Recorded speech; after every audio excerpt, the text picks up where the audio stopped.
Welcome students. So this is Aarti Singh. Today we are going to read a very interesting science fiction story Footprints Without Feet, written by H.G. Wells. This story is about a scientist named Griffin who discovers a way to make himself invisible. लेकिन बच्चों science का misuse करने से क्या हो सकता है, यही हमें इस चैप्टर में दिखाया गया है। ग्रिफिन एक ब्रिलियंट साइंटिस्ट था, पर वो लॉलेस और सेल्फिश भी था।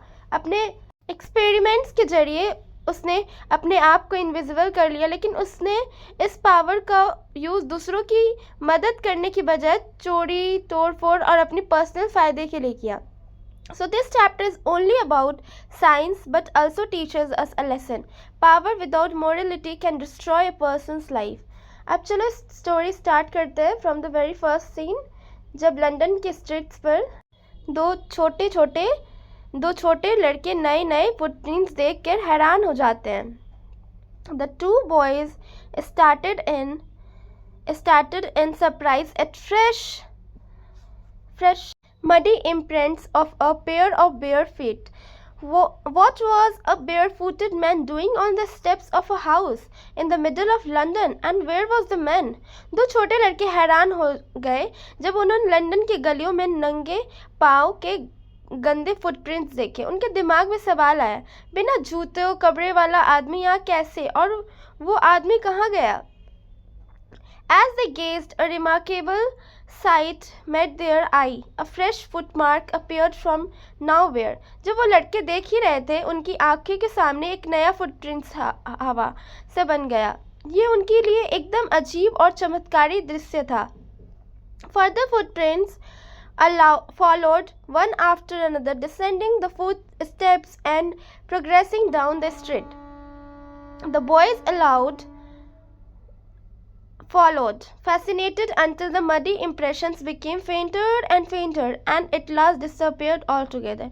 वो फुटप्रिंट्स एक एक बाद एक सीढ़ियों से नीचे और फिर स्ट्रीट पर आगे बढ़ने लगे। लड़के बहुत ही उत्सुक, क्यूरियस होके उन्हें फॉलो करने लगे। धीरे धीरे वो फुटप्रिंट्स कमजोर होते गए और आखिर में गायब ही हो गया। The explanation of the mystery was really simple enough. The bewildered boy had been following a scientist who had just discovered how to make the human body transparent. असल में राज इतना मुश्किल नहीं था। लड़के एक ऐसे साइंटिस्ट ग्रिफिन का पीछा जा रहे थे जिसने अभी ये खोज की थी कि इंसान का बॉडी ट्रांसपेरेंट, इनविजिबल बनाया जा सकता है। Griffin, the scientist, had carried out experiment after experiment to prove that the human body could become invisible. Finally, he swallowed certain rare drugs, and his body became as transparent as a sheet of glass, though it also remained as solid as glass. Griffin नाम के scientist ने कई experiments किए। आखिर में उसने कुछ rare drugs खा लिए जिससे उसकी बॉडी एक शीट ग्लास जैसे ट्रांसपेरेंट हो गया। मतलब वो दिखता नहीं था पर पूरा इनविजिबल हो। Brilliant scientist though he was, Griffin was rare a lawless मतलब नियम तोड़ने वाला था। उसके लैंडलॉर्ड ने उसे घर से निकालना चाहा। बदले में ग्रिफिन ने घर में आग लगा दी और बिना दिखे भागने के लिए उसने अपने कपड़े उतार दिए पूरा नेक। Thus it was that he became a homeless wanderer without clothes, without money and quite invisible, until he happened to step in some mud and left footprints as he walked.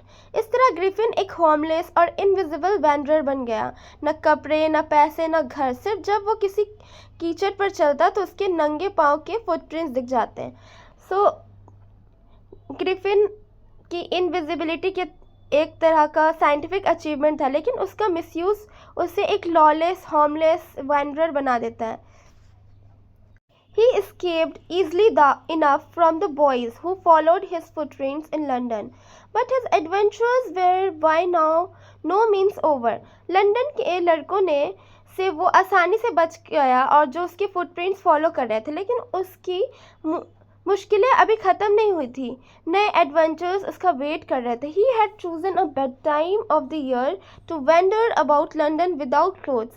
It was midwinter, the air was bitterly cold and he could not do without clothes.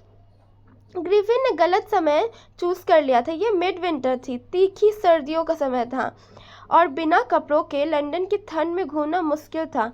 Instead of walking about the streets he decided to slip into a big London store for warmth. Street पर भटकने की जगह Griffin ने decide किया कि वो एक बड़े लंदन स्टोर के अंदर घुसकर थोड़ी गर्माहट पाएगा और वहीं रहेगा।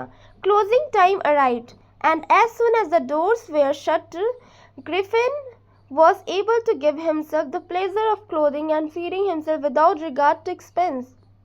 जब स्टोर बंद हुआ और दूसरे डोर्स बंद कर दिए गए, ग्रिफिन ने अपना फ़ायदा उठाया। उसने बिना पैसों की सोच के कपड़े और खाना खुद के लिए उठाना शुरू कर दिया। He broke open boxes and wrappers and fitted himself out with warm clothes.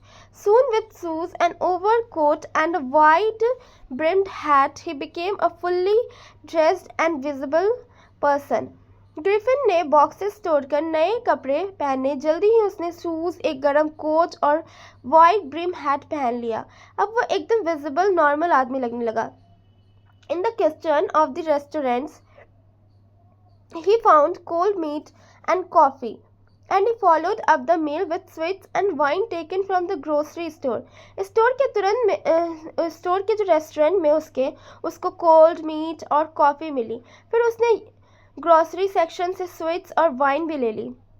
Finally he settled down to sleep on a pile of quilts.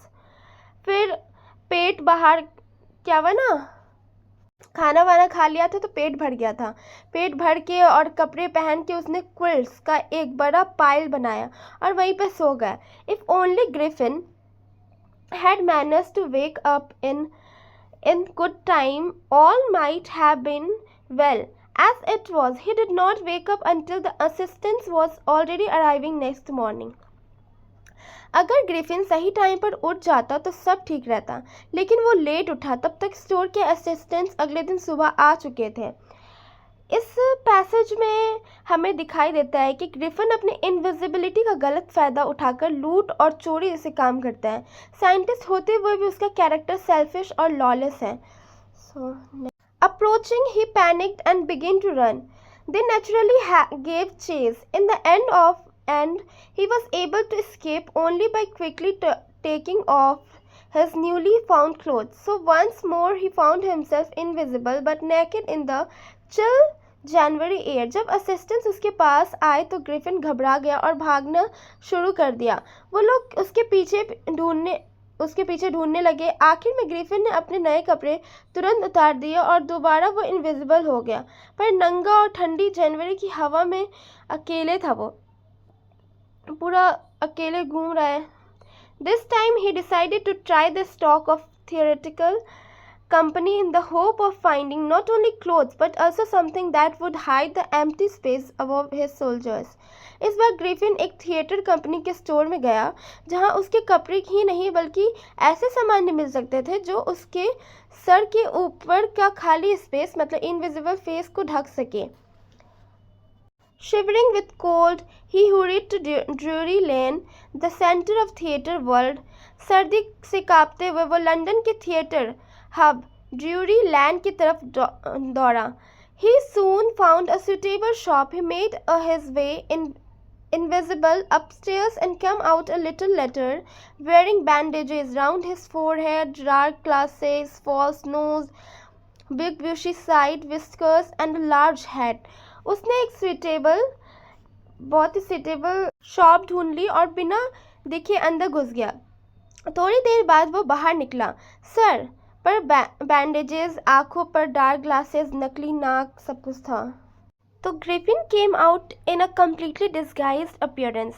Bandages, dark glasses, a false nose, फिर thick side whiskers and a large hat. This disguise makes him unrecognizable. It shows he is a cautious and cunning, trying to hide his identity. To escape without being seen, he caliciously attacked the shopkeeper from behind, after which he robbed him all the money he could find. फिर दुकानदार पर हमला और पैसा चुरा लिया। ये क्या करता है ना, दुकानदार पे पूरा हमला करके पैसा चुरा लिया।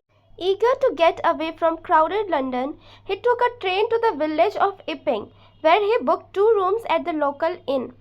ग्रिफिन भीड़ भाड़ वाले लंदन से दूर जाना चाहता था। उसने ट्रेन लेकर इपिंग गांव का रुख किया और वहां ये 2 रूम लेके 2 कमरे बुक किए थे, वहां पर रहने लगा। यहाँ हम समझ सकते कि ग्रिफिन एकांत पसंद करता है। 2 कमरे बुक करना ये भी दर्शाता है कि वो अपने काम और रहन सहन में पूरी तरह अलग और सुरक्षित रहना चाहता है। The arrival of a stranger at an inn in winter was in any case an unusual event.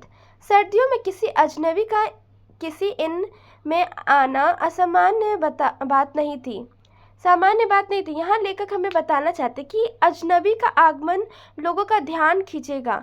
गांव में लोग नए लोगों के बारे में जल्दी जिज्ञासु और उत्सुक हो जाते हैं। A stranger of such uncommon appearance set all tongues wagging.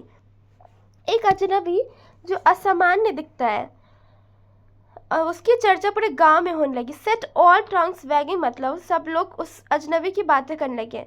इससे हमें पता चलता है कि ग्रिफिन का रूप और व्यवहार असामान्य था, जो लोगों को भी बहुत अचंभित कर दे रहा था। Mister hall, the landlord's wife, was every effort to be friendly, but Griffin had no desire to talk and told her, "My reason for coming to Epping is a desire for solitude. I do not wish to be disturbed in my work. Besides, an accident has affected my face." तो Mrs hall जो इन की मालकिन है, दोस्ताना व्यवहार करने की पूरी कोशिश करती है। ग्रिफिन को बोलता है कि वह शांति और एकांत चाहता है और काम में अपना काम करना चाहता है। उसने यह भी कहा कि चेहरे पर चोट और दुर्घटना के कारण वह बात नहीं करना चाहता है। इससे मिसेस हॉल यह मान लेती है कि वह एक अजीब लेकिन वैज्ञानिक व्यक्ति है। बहुत ज़्यादा अजीब बिहेवियर था इसका। Satisfied that her guest was an eccentric scientist, and in view of the fact that he had paid her in advance, Mrs. Hall was prepared to excuse his strange habits and irritable temper. So, Mrs hall सोचती है कि Griffin अजीब और चंचल वैज्ञानिक है। क्योंकि उसने पहले से पैसे दे दिए थे, इसलिए उसकी अजीब आदतें और चिड़चिड़े व्यवहार को वह नज़रअंदाज करती है। यहाँ लेखक यह दिखाना चाहते हैं कि पहली छवि फर्स्ट इम्प्रेशन अक्सर गलत समझ भी पैदा कर सकती है। But the stolen money did not last long, and presently Griffin had to admit that he had no more ready cash. He pretended, however, that he was expecting a check to arrive at any moment. Griffin के पास चुराया हुआ पैसा जल्दी खत्म हो गया। अब उसे कहा कि उसके पास और पैसे नहीं है। उसने झूठ बोलकर कहा कि एक चल चेक आने वाला है। यह दिखाता है कि ग्रिफिन चालाक और झूठ बोलने वाला व्यक्ति है, बहुत झूठा टाइप है। Shortly afterwards, a curious episode occurred. Very early in the morning, a clergyman and his wife were awakened by noises in the study. Creeping downstairs, they heard the chink of money being taken from the clergyman's desk. थोड़ी देर बाद एक बहुत curious episode होता है। सुबह सुबह एक clergy man और उसकी पत्नी शोर सुनकर जगते हैं। जब वे धीरे धीरे नीचे उतरते हैं तो वे पैसे की आवाज़ सुनते हैं। इससे पता चलता है कि ग्रिफिन चोरी कर रहा था और यह घटना बहुत ही अनयूजुअल थी और बहुत रहस्यमय टाइप का था, क्योंकि पता तो नहीं चलता था कि चोरी किया कौन। Without making any noise and with a poker grabs firmly in his hand, the clergyman flung open the door. Surrender. पादरी जो था, पादरी बोलते हैं उसको, ने चुपचाप पॉक्टर मतलब क्या होता है ना, आग भूनने वाला लोहा, हाथ में पकड़ के दरवाज़ा खोला। मतलब कोई भी अगर किसी को लगेगा कि चोर हो तो ऑब्वियसली गेट खोलने टाइम कुछ स्ट्रॉन्ग चीज़ ले लेंगे जिससे मार सके। उसने ग्रिफिन से कहा सरेंडर, तुरंत बोल दिया सरेंडर। ये दर्शाता है कि घटना गंभीर और ख़तरनाक है। हम लोग को इससे क्या, हम लोग पढ़ रहे हैं तो हम लोग के अंदर उत्सुकता बढ़ रही है, महसूस हो रहा है। Then to his amazement he realized that the room appeared to be empty. He and his wife looked under the desk and behind the curtains and even up the chimney. There wasn't sign of anybody, yet the desk had been opened and the housekeeping money was missing. अब पादरी और उसकी पत्नी बहुत आश्चर्य हुआ। उन्होंने कमरे के हर कोनों में देखा, डेस्क के नीचे, पर्दों के पीछे, चिमनी में भी, पर वहाँ कोई नहीं था। फिर भी डेस्क से पैसे गायब थे। यह दर्शाता है कि यह घटना साधारण नहीं बल्कि एक रहस्यमय और बहुत ही अजीब सिनेरियो है। Extraordinary affair, the clergyman kept saying for the rest of the day. पादरी दिन भर यही दोहराते थे कि ये बहुत सी अजीब सी घटना है। ये मतलब ये शो कर रहा है कि घटना उनके लिए समझ से परे है और चौंकाने वाली। पता ही नहीं चल रहा कौन पैसे लेके भागा। But it was not as extraordinary as the behavior of Mrs. Hall's furniture a little later that morning. The landlord and his wife were up very early and were surprised to see the scientist's door wide open. Usually it was shut and locked, and he was furious if anyone entered his room. The opportunity seems too good to be missed. So they peeped around the door, saw nobody, and decided to investigate. The bedclothes were cold, showing that the scientist might have been up for some time, and stranger still, the clothes and bandages that he always wore were lying about the room. तो लेकिन इससे भी अजीब घटना हुई जब Mrs hall के furniture ने अजीब व्यवहार करना शुरू किया। सुबह जैसे वो सुबह उठती है, उन्होंने देखा कि साइंटिस्ट का दरवाज़ा खुला हुआ था, जो हमेशा बंद और लॉक रहता था। यह मौका देखकर उन्हें दरवाजे के चारों ओर झांकना और जांच करना तय किया। बिस्तर की चादरें ठंडी थी, मतलब साइंटिस्ट पहले से उठ चुका है। और सबसे अजीब बात है कि उसके कपड़े और बैंडेज बिखरे हुए थे। इससे और रहस्य बढ़ गया, क्योंकि कोई समझ ही नहीं पा रहा था कि वहाँ कहाँ गया और कमरे में कौन था। All of a sudden, Mrs. Hall heard a sniff close to her ear. A moment later, the hat on the bedspread slipped up and dashed itself into her face. Then the bedroom chair became alive. Springing into the air, it charged straight at her legs foremost as she and her husband turned away in terror. The extraordinary chair pushed them both out of the room and then appeared to slam and lock the door after them. तो अचानक Mrs hall के कानों के पास अजीब आवाज़ सुनी। कुछ ही क्षण में बेड पोस्ट पर रखा हैट अपने आप उड़कर उनके चेहरे पर आ गया। इसके बाद कुर्सियाँ जिंदा हो गई, हवा में कूद कर उन पर धावा बोला, पैर फैले। जब वे दोनों डर कर पीछे हटे, कुर्सी ने उन्हें कमरे से बाहर धक्का दिया और दरवाज़ा बंद और लॉक कर दिया। यह पूरी घटना अद्भुत और बहुत ही डरावना, मानो कमरे में भूत या प्रेत या कुछ जादू है। Mrs hall almost fell down the stairs in hysterics. She was convinced that the room was haunted by spirits and that the stranger had somehow caused this to enter into her furniture. My poor mother used it to see it in the chair, she moaned. To think it would rise up against me now.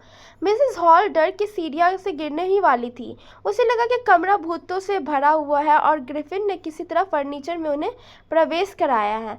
वह यह सोचकर उदास और भयभीत हो गई। उसे लगा कि और उसकी माँ की जो कुर्सी पर बैठती थी, वो कुर्सी अब उन पर हमला कर रही थी। The feeling among the neighbors was that the trouble was caused by witchcraft.